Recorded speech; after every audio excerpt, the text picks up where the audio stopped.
For thousands of years, every morning and evening, Jewish people have prayed these well-known words as a way of expressing their devotion to God. They're called the Shema.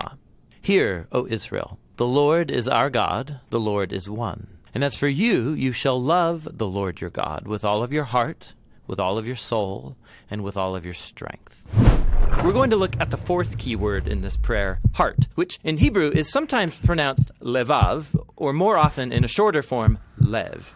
Now, different cultures throughout history have had different conceptions of how the human body works, and this is also true of the ancient Israelite writers of the Bible. They knew that the heart was an organ in the chest that sustains life. There's mention of a heart attack in the Bible, Naval, whose heart died inside of him and he became like stone. But the biblical authors talk about the heart in many other ways that might seem strange to modern readers, and that's because these Israelites had no concept of the brain or any word for it. They imagined that all of a human's intellectual activity takes place in the heart. For example, you know with your heart in the Bible. Your heart is where you understand and make connections. In the book of Proverbs, wisdom dwells in the heart. And your heart is what you use to discern between truth and error, like Solomon did when he was king. So the heart is where you think and make sense of the world, and it's where you do more. In the Bible, the heart is where you feel emotions. You feel pain in your heart, like Hannah did when she couldn't have any children. In fact, the phrase, a broken heart, comes from ancient biblical Hebrew.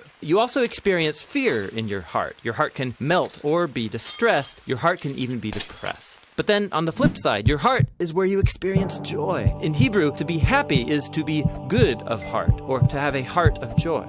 So the heart is the generator of physical life. It's also the center of your intellectual and emotional life, and there's more. In biblical Hebrew, the heart is where you make choices motivated by your desires. So David had it in his heart to build a temple for God. Your heart is where your affections are centered. They're called the desires of your heart. And if you really want something and go after it, it's like what Nathan said to David, whatever's in your heart, go and do it. So then, in the Bible, the heart is the center of all parts of human existence, as in the well-known proverb, guard your heart, because from it flows your whole life. Now, the prophet Jeremiah believed that the human heart was fundamentally broken. He said, the heart of a human is deceitful above all, irreversibly sick. Who can even understand it? He had watched a whole generation turn away from God. They started sacrificing their children as if that were a good thing. So this is why, in the imagination of the Hebrew prophets, the only hope for humanity is the total renewal of the human heart. Moses predicted that if Israel was ever going to love their God, their heart would need to be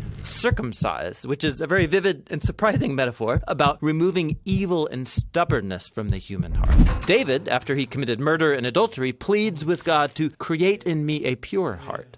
The prophet Ezekiel hoped for a day when God would remove the heart of stone and give his people a new heart of soft flesh, which is very similar to Jeremiah's hope that God would write the commands of the Torah on the hearts of his people. And that brings us all the way back to the Shema. Every day, God's people are called to devote to God their whole body and mind, their feelings and their desires, their future and their failures. This is what it means to love the Lord your God with all of your heart.